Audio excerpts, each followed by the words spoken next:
Hi guys, in this video I provide you Breville Barista Touch versus Gaggia Classic Evo Pro. Which one is better for you? Let's look in the video. First, talk about Breville Barista Touch. All-in-one design with integrated grinder.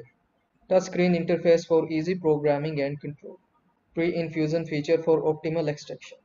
Accurate temperature control for consistent shots. Sleek and modern design. Cons. More expensive than the Gaggia Classic Evo Pro. Some users find the grinder to be noisy. Less customizable than the Gaggia. Now let's look at the Gaggia Classic Evo Pro. Pros.